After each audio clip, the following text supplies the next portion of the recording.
So, ladies and gentlemen, dear friends, welcome back.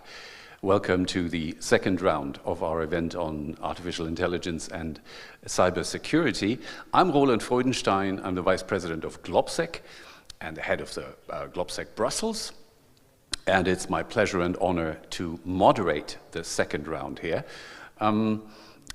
I would like to, first of all, thank United Europe and James Candon, who brilliantly moderated the first round. So thank you for co-organizing and co-hosting this event. And second, I would like to introduce my speakers here.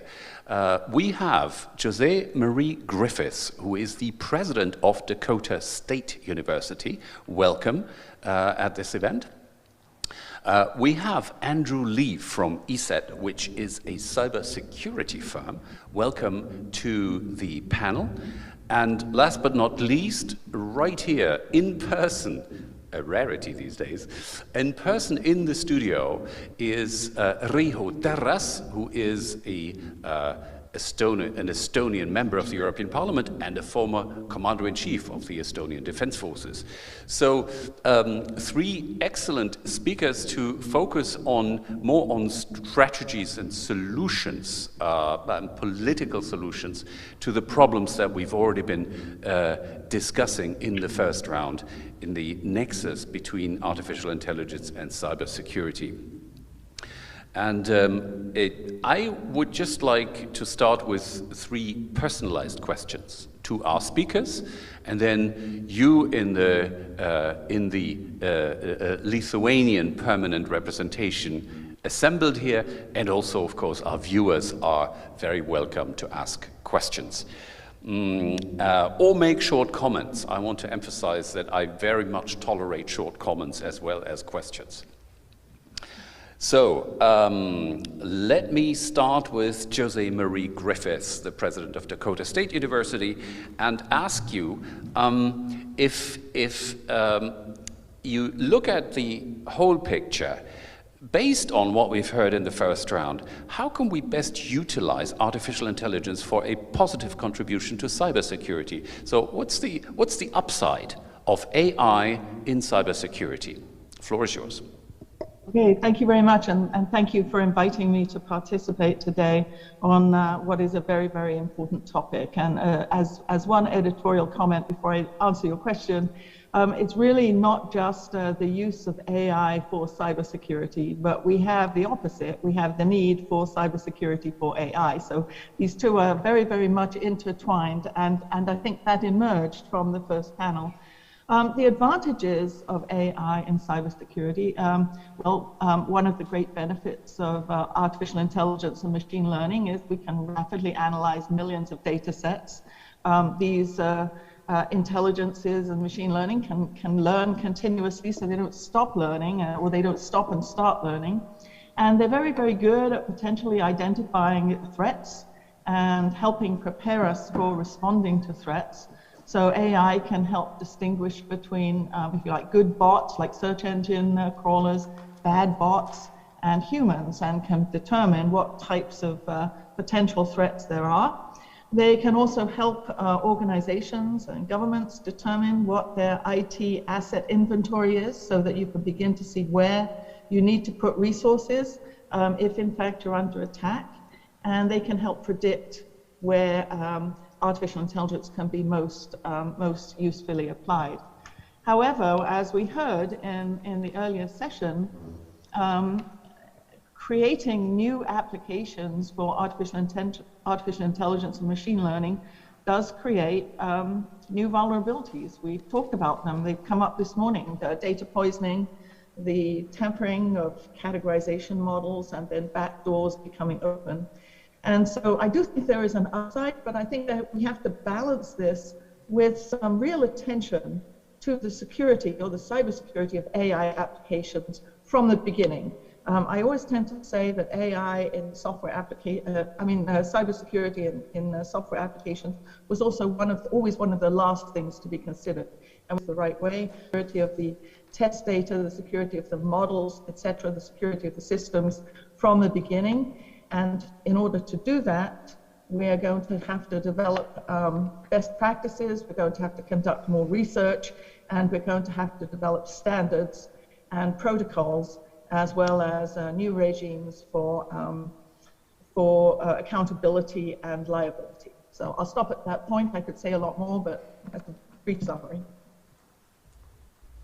Thank you very much. I mean, maybe just one brief follow-up question to this. So who should be in the driver's seat here? Who should take the initiative in what you were talking about? Is it governments? Is it academia?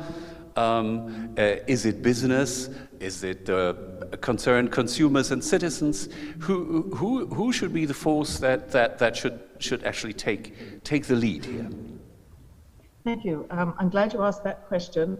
It seems to me interest.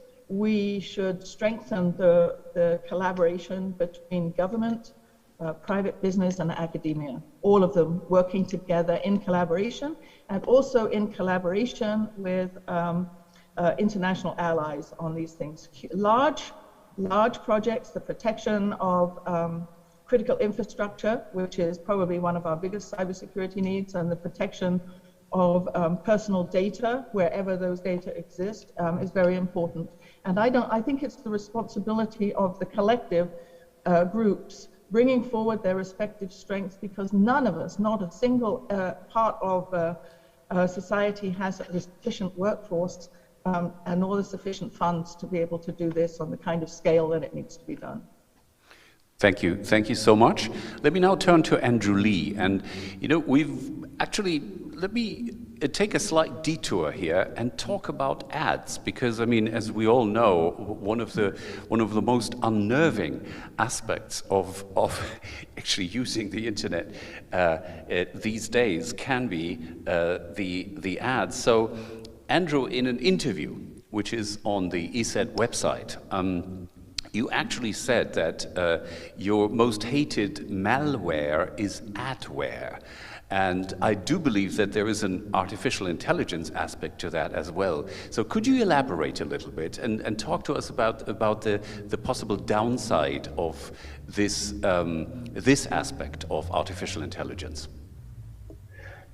Yes. Well, thank you very much for the introduction and for the nostalgia. I think that must have been maybe some 7 or 8 years ago that we were talking about adware, and actually that's a very interesting topic.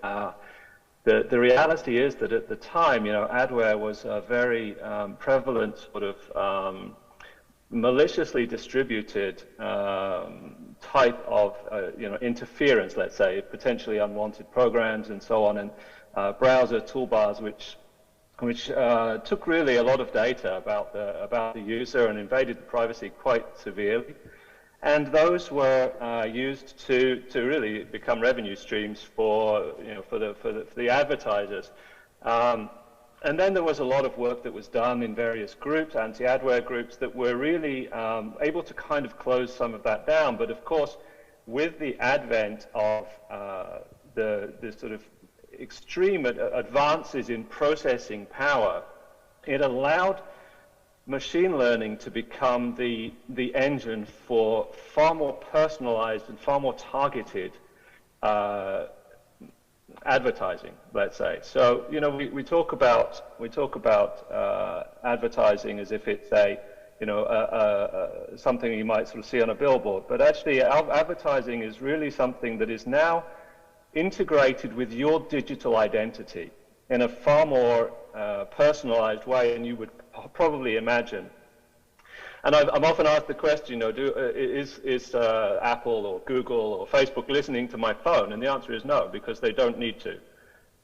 The reality is that the models of where you go and who you are, the kind of demographic that you belong to, the fact that I'm an outdoorsy type and I like hiking and I very often have my phone with me, means that if I go to close to a store that sells, Patagonia gear, I'm much more likely to see advertising related to that, because Google now knows that I go hiking a lot. I go to stores that have, the hiking gear, and then it can build some kind of a picture, and then it can also know, okay, you're now near this other store which may offer some services, and you might start seeing that pop up on your phone.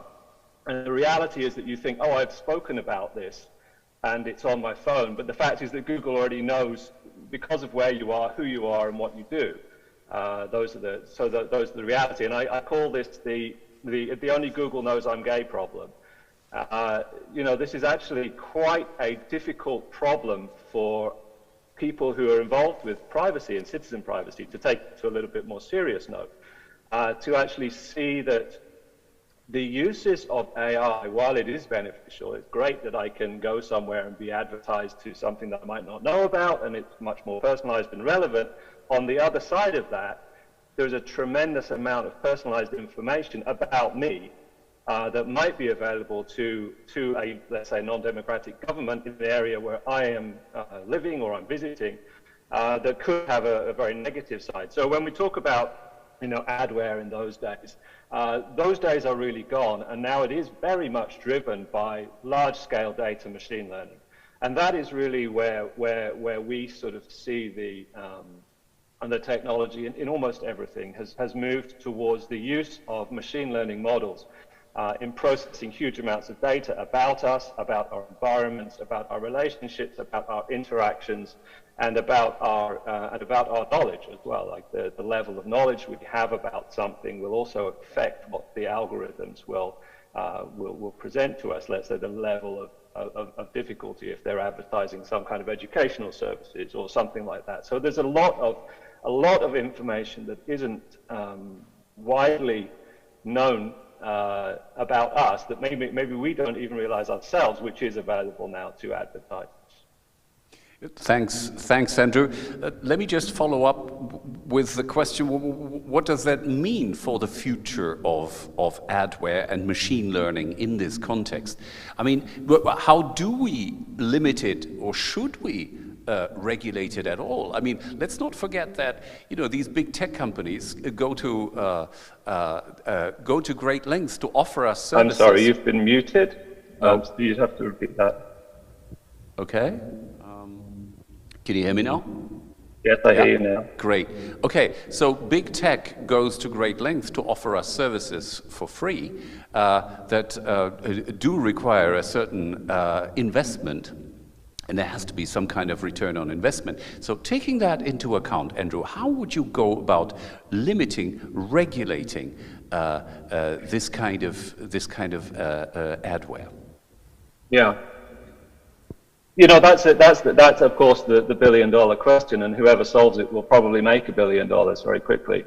The reality is that we cannot put these cats back into these bags. You know, this is the future, and we live in it. We live in a digital age. We live in an AI age. We live in a rapidly progressing AI age. And you know, there are many avenues as to which the advertisers, and it's not only advertisers, but you know, the sort of the community that makes that makes money from personal data for whatever reason, these things are only advancing, and they will continue to advance. And I think regulation is always a difficult problem, and I'm not per se against it wholesale. What I am against is the fact that, first of all, you need to deeply understand what it is you're trying to legislate against. And secondly, you need to deeply understand the impact of that legislation on the positive side of things. And one of the worries that I have when I start hearing about regulation is that there are fundamental misunderstandings about what AI, let's say, is, and what it does, and how it is applied. And you know, the idea of AI, it's been around for 60 plus years. This is nothing really new. But what we actually are talking about these days, in terms of almost everything that is being applied now, is not the AI of a sort of a generally intelligent, self-sustaining machine that can learn independently or anything like that, based only on inputs from environment. Even self-driving cars are not this. What we are talking about is a subcategory of AI technology, which is machine learning. That is the field of computer science which really deals with real-world applications of enabling algorithms to find patterns in vast amounts of data very, very quickly and at high processing speeds, and then to act on them based on some sorting. So these are the these are the basis of, like, let's say, the not so secret ingredient in all of cybersecurity products that mention AI in marketing, also in all kinds of search engine technology, all kinds of advertising technology, all kinds of self-driving car algorithms, all kinds of medical diagnosis. All of these are the same thing. And it's a fundamental source is machine learning algorithms, which are mathematical models of data and statistical processing. And this is not something that you can legislate per se. You can't say you cannot build this type of statistical model. What you can say, and what I think is probably where we should be working, and I completely agree with Jose Marie in this, is that we should be working together between academia, between legislators and the public sector, and the private sector, I'm sorry, to better find ways how to work on consumer protection and also on the safety and privacy of citizens who are exposed to the ways that AI is being used in our society today. Thank you, Andrew. Before I turn to Riho Terras, I would like to re-emphasize that there will be a time for questions and comments, and also you can, at home or wherever you are watching us right now, you can ask something at Slido. It's hashtag CyberAI in one word. Riho Terras, now, you're a European legislator now. So how do you, what is the state of debate in the European Parliament? How do you combine consumer safety and privacy with safety from cyber attacks and other forms of abuse? And at the same time, how do you guarantee innovation and technological progress? I think some of which we could use a bit more in the European Union. So how do you bring all this together as a European legislator? The floor is yours. I'm the member of the AIDA Commission, which doesn't stand for Verdi Opera, but for Artificial Intelligence in Digital Age. Well, I am a politician, the only politician here, so I have two advantages. I can avoid the question. I mean, it is a very important question, thank you very much, but, and second, I want to broaden up things. So, because I've heard it already, the minutes I've been here, everybody talks about it. I think there is a major problem in Europe that we have not recognized Industrial Revolution for. And I have a story from recent past which shows us how we can miss things. In 1991, the Queen Elizabeth Award for the innovation was given up for one innovation, and I would ask the audience, what was it? 1991. You know the little widget inside of the Guinness beer can, which compresses the ear so that if you open it, the foam will be perfect Guinness foam. That was the number one. And what came second? That was the World Wide Web, Internet. So how that was missed in Europe? The first industrial revolution, steam engine, England, everybody recognized it. The second industrial revolution, electricity, the Germans were leading. The third industrial revolution was what happened in the US after the World Wide Web, and which we have now in our pocket. The problem is that we're still talking in the terms of the third industrial revolution about things which are going to happen or are already happening today, and that is the artificial intelligence and quantum computing. We are preparing ourselves for the wrong thing. We try to put, even this conference and the label of the conference tries to put artificial intelligence in the think patterns what we have today. And what I say, and I agree with Professor, it's not about cybersecurity or how AI can improve cybersecurity, because AI is everywhere. It's everywhere. And everywhere where it is, cybersecurity is needed. And of course, even in cybersecurity, the AI can be useful. But to make sure that everything what happens in the world on the AI need to be secured by cybersecurity. 10 years ago, a bit more, as I was one of the founders of the Center of Excellence of Cyber Defense in Estonia, nobody even was willing to talk to me in NATO or European Union about cybersecurity. Today, it's the daily life of everybody.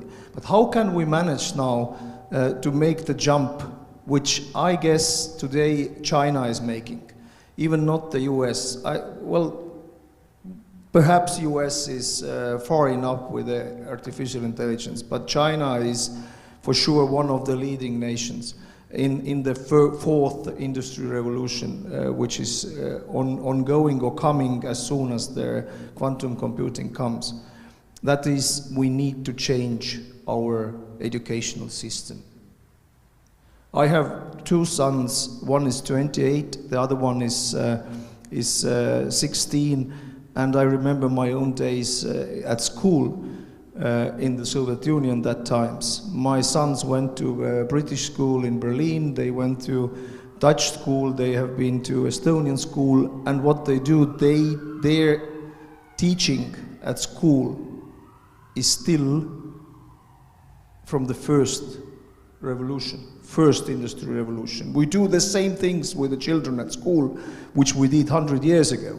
Okay, we give them better books which are digital now, or they touch things, but the mindset of the people is about how we learn things by heart and then do things after that. And that, if that is not changing, we are not prepared for the next revolution. So the first thing is to change, significantly change, fundamentally change the educational system, which will bring us the generation of people who will be able to deal with the artificial intelligence and the defense of this whole world in the future. The second thing, what Europe is really, for Europe is a problem. There are two possibilities to regulate. One is bottom up and the other one is top down, and that is fundamental difference to US, where the artificial intelligence and all concerning that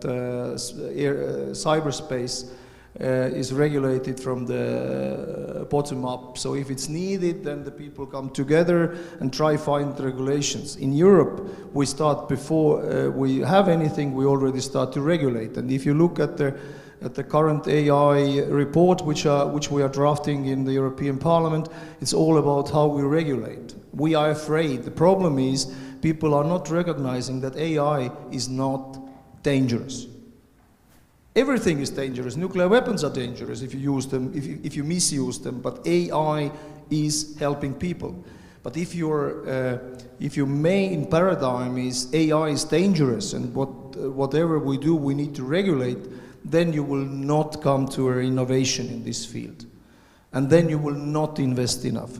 And the last point is, if we do not invest in this and do not cooperate, government, industry, academia, if we do not bring these three entities together, we will not be able to finance the future.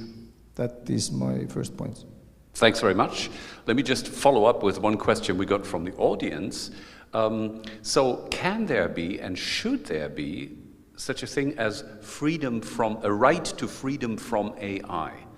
Just locking on to what you just said at last. Of course, we need to start with the idea of giving free space to. We should not regulate details. We cannot regulate things we don't know. But right now we're trying to regulate things we don't know. We should be generalists, and we should follow the same rules as we have today.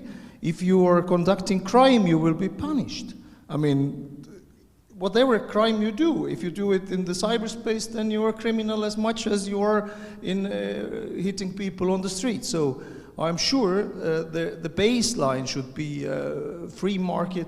And of course, there are certain areas, even in the real life, which has to be regulated more.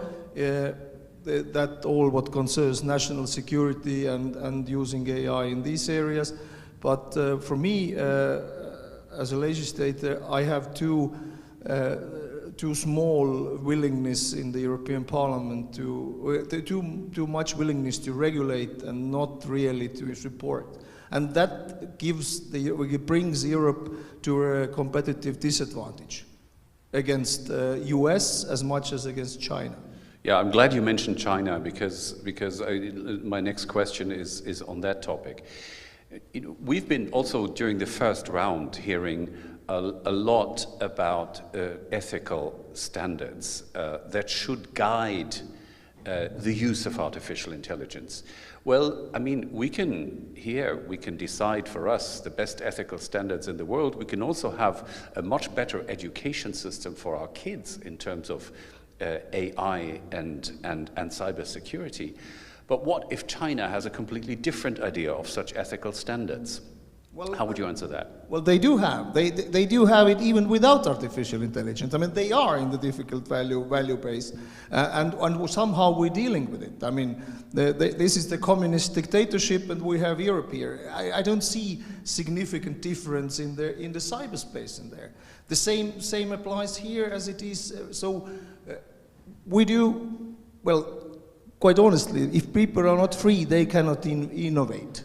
And I think the forced innovation is not that advanced as the free innovation. And one day, as much as there are more, China had a period of say,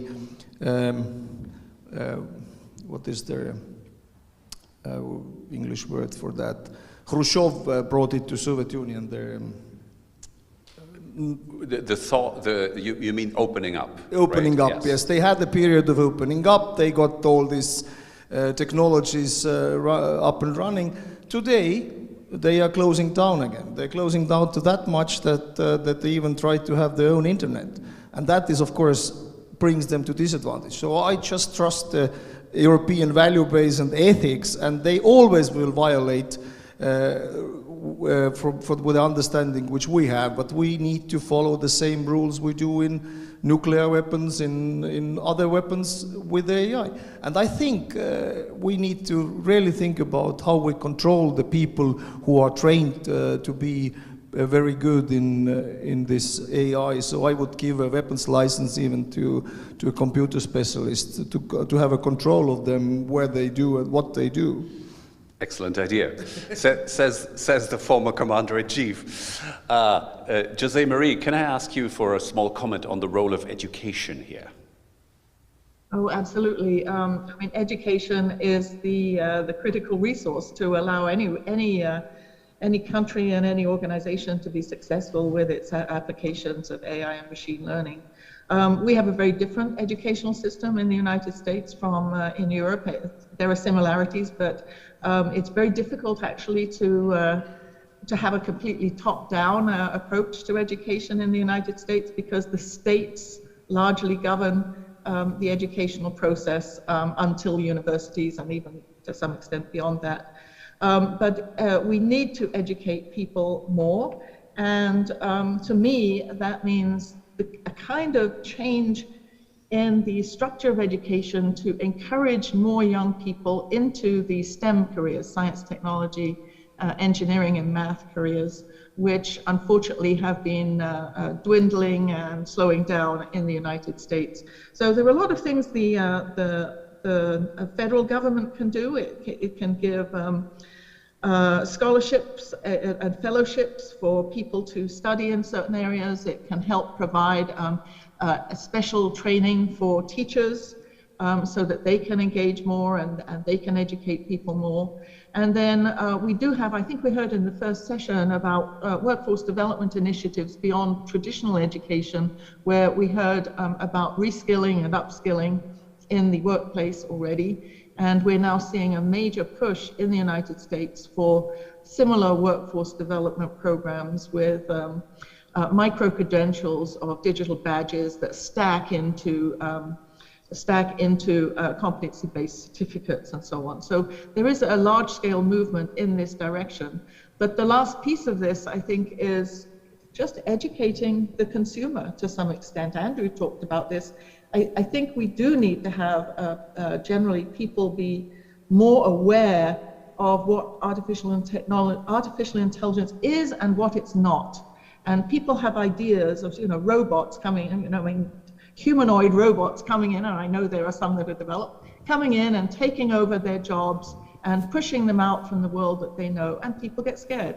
And I think we need to be clear, artificial intelligence is all around us, it's being used every day by just about everyone, and we live with it, as Andrew says, we've embraced it and taken it forward. So I think education across all levels is going to be very, very important. Thank you. Riho. Well, I just wanted to emphasize that's not about educating people who will develop a better AI. It's about changing the school system in the way that the people, all people, not only these who are mathematicians, but everybody is better prepared to live in the society which is different. And today we are not doing it because we still separate people for those who program and for those who are living in this programmed world. But in sense, everybody of us will live in this world and do all the things we do, but do it with the help of artificial intelligence. And that I'm still sure that even if it's and I know it is regulated in Europe is the thing for the nation state, and in US it is the states who deal with the education, and that is exactly the problem, because then it will not change to the right way. Thank you. Andrew, what is the private sector, whose representative you are on this panel, what is the private sector saying about this educational challenge? Yeah, I have to say I really agree with both of my other distinguished panelists here on this. There's a massive need for education, and it requires a foundational change of our educational system to some degree.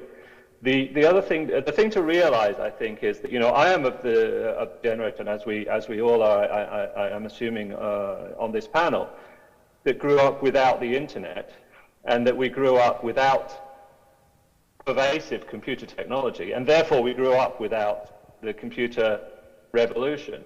And however, somehow over time developed, we were able to develop academic careers and professional careers in this topic and in this subject. And so there is and yet, there is a generation of perhaps our parents and to some extent some of our peers who are still largely uneducated in computer topics in any sense, not even able to use a Zoom, and this is so this is a generational thing. And then when you talk to young people, they're far more conversant with the technology.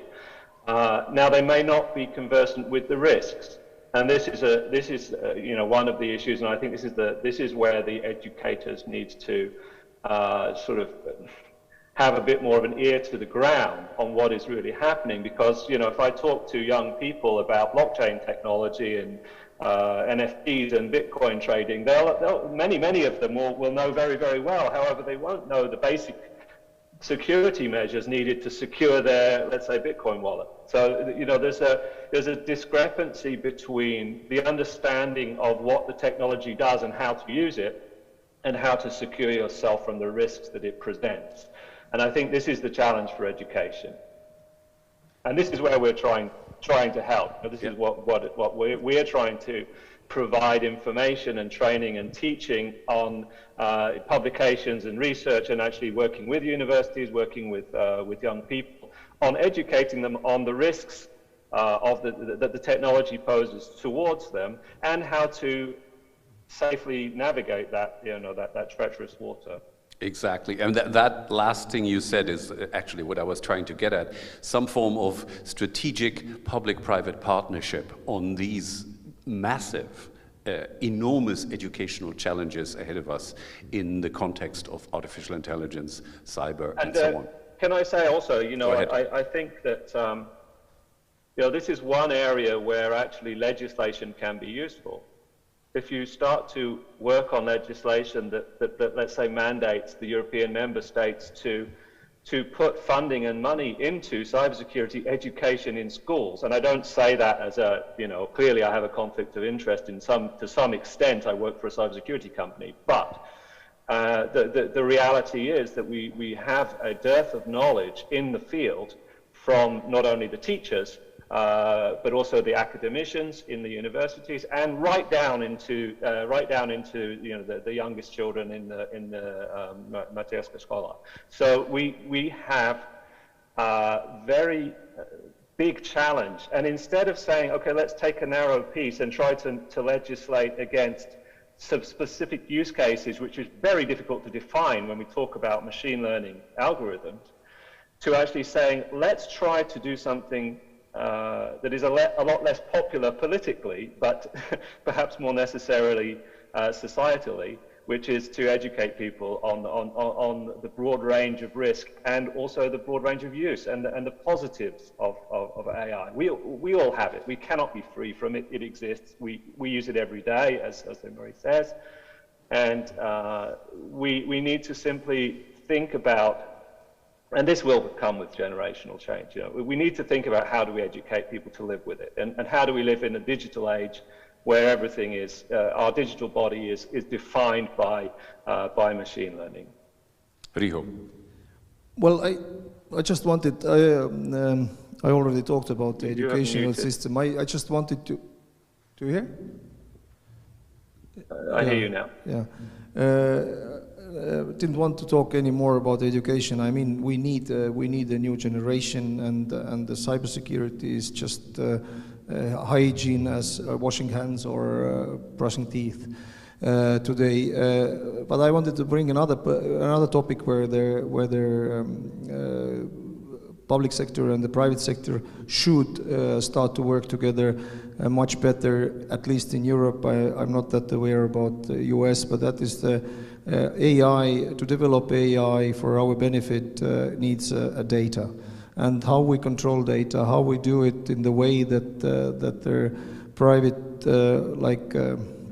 personalities are protected, but we still need much more access to data, and more together between the governments with their industry to get the data to train the artificial intelligence algorithms in the way that they are able to help us properly, and how we do it in that kind of a secure environment that nobody's privacy is violated. I think that is the crucial question for the legislators next door here, and as much as in US, probably less for China, but I think they have legislators too, Yeah, of course, they control everything, so it's easy. They don't need to argue about it. But the access to data and how we do it in the way that the US, European Union do it together, and our nation states do it together. That is the big challenge for developing artificial intelligence in the future. Thank you. One other comment that I have to add on to that is that there's really kind of two types of machine learning. One is sort of an unsupervised machine learning, which is just run on lots of data sets to find similarities and anomalies that you couldn't really see as a human. But then there's this sort of semi-supervised machine learning, or supervised machine learning, which sort of has a human element to training it. And one of the questions has got to be, first of all, when we talk about privacy, is also the integrity of the data in terms of how do I correct mistakes? Our earlier speaker was talking about how he was banned from Twitter by AI and then banned from coming back to Twitter by AI. How do you go in when you have a problem, and we saw this a lot with identity theft issues? How do you go in and correct a massive database which has so much information about you that is correlated across perhaps sometimes global databases, how do you go in and correct that in an unsupervised machine learning environment where your data has simply been aggregated and has spit out some result? So this also comes to that piece where we need to talk about the ability for you to control not just how your data is used, but how your data is corrected and validated at a certain point. Thanks very much. We have an excellent opportunity to actually talk to the next generation here in the audience, because I mean, does that make sense, what we've heard? I mean, most of us are dinosaurs age-wise compared to you guys. So would you like to make a comment or maybe highlight an aspect that hasn't emerged so far? Yes, ma'am, would you briefly introduce yourself? Okay. Well, I'm in the middle. Okay, thank you. I work in the field of tourism, so I have one question, because when we were talking about education, it came to my mind one question that it's related to the social thing, because I know a little bit about tourism, and in some cases, hospitality and tourism employ people with no studies, or maybe it give people some jobs. So if we implement AI, there will be some jobs that could be reduced. So do you think that it will be a problem? Like maybe we won't have secretaries, or if you go to an airport, you will have everything on a screen. If you go to a restaurant, the same. Do you think, just to resume, that AI could be a social problem in this topic? Thank you. Yes, excellent question. Actually, the think tank I used to work with, the Martin Center, published a big study on which was titled "Robots Cooking Free Meals? AI and the Labor Market." And this is exactly the question: is is artificial intelligence a danger to jobs, or could it be actually something that enhances the labor market in future? But I would like to turn to our speakers here and ask you, would one of you like to comment? Jose Marie, the whole question, artificial intelligence and labor? Yeah, I'll take a first stab at that. I think it's very clear that artificial intelligence has in fact infiltrated to perform tasks typically previously performed by humans. But I also think that artificial intelligence is creating new kinds of jobs, and so it's a shift in the kinds of work that people will do. And that's why actually it speaks to that whole education question, that people have to be educated for the future that's coming, not the past that's been. And so I think there are areas where we have seen in the tourism industry. I'll give you a good example. I think the traditional travel agency has probably not completely disappeared, because there are dinosaurs like us in the room who still want to go to a travel agency to book travel. But we can also do it ourselves. The systems are available for us to plan our trips, and if we are willing to do that, so we do it. So I do think we're seeing that shift, and it's hard to predict where the shift will be. Right now, for example, just in my local area, we talk about this massive need for drivers. Okay, the supply chain issues and so on, and we've got some very large distribution centers nearby, and the need is for drivers. Well, with autonomous vehicles, we eventually won't see quite as many drivers needed in the workforce. So understanding and thinking about those shifts in the workforce become important, and it's something I think that government needs to do. Our governments monitor developments in industries and workforce developments and make predictions. But those predictions tend to be on past practice rather than on future anticipated practice. And so I think it's going to be an important issue. But I'm not worried that all jobs will go away. There will be jobs, there'll just be different kinds of jobs. Thank you. Andrew, you were nodding. Andrew. Yeah, I completely agree. You know, I think, as I said, you know, we grew up in us dinosaurs grew up in the generation without the, you know, all of the technology that we have today, and yet I actually was one of the very first students, in fact, the first year of students at Liverpool University to take a master's degree in computer security. So, you know, the world changes, and the academic world changes as well. So the education system necessarily changes over time. Now, 100 years ago, I might have been, you know, taking a completely different type of degree in, I don't know, maintaining steam technology. So there's a natural progression in any industry, and certain industries will necessarily die out. You know, there was a whole swathe of people who were involved in the British coal mining industry, in the British steel industry. You can think of telephone operators, telegraph and cable operators. All of those jobs disappeared to a large extent and have been replaced by automated technology in many cases, or have been, you know, gone to other parts of the world, or in some cases just simply don't exist. You know, I very, very rarely hear of anyone sending a telegram anymore, right?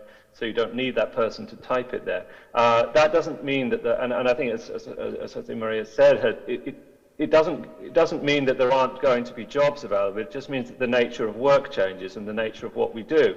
Who would have thought that you could have been, as a career, a YouTube content creator? You know, that's a completely new category of work and of an opportunity for young people who can self-direct and make their own living. And some of them, for instance, Instagram influencers who travel the world and advertise travel products by being there. So, you know, there is an opportunity for tourism to adapt and change and to work in different ways as well. So, you know, it does come down to education, but also I think humans are very inventive and very good at finding new opportunities to make money from each other. So. Thank you. Riho. Yeah, well, we should look at the positive side, and I agree when the steam engine changed, definitely there were job structure in Europe and the world, it is now changing, already mentioned. But the most important thing too, we want people who stay at the production line 8 hours, work, do the same movement for like 40 years, and we don't need these people. So these jobs will be taken away. The dangerous jobs will be taken away. We didn't mention that, but I'm still working in a robotic company in Estonia, which produces unmanned ground vehicles. They are off-road vehicles, for example, firefighting engines.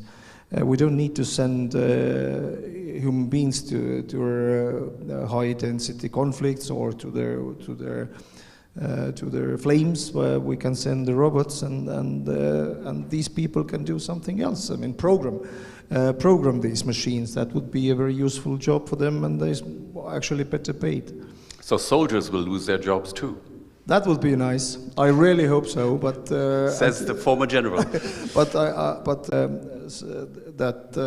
that it will be manned, unmanned teaming, which will be Indeed, a challenge. Yes. As in the civilian sector, there Absolutely. will be the machine-man interface or machine-human interface, which is indeed one of the scarier aspects.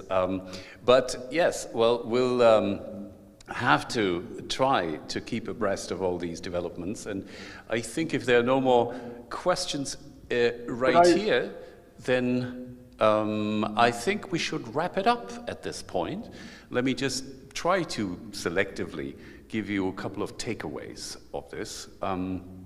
I think, first of all, we need to recognize the magnitude of the problem and of the challenge. And that is a challenge that is educational as much as it is legislative.